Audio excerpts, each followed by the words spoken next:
Hongoi barapor se eta tai terba arput dan seafood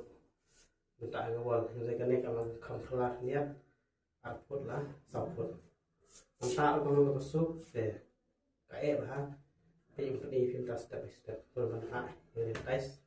ngawal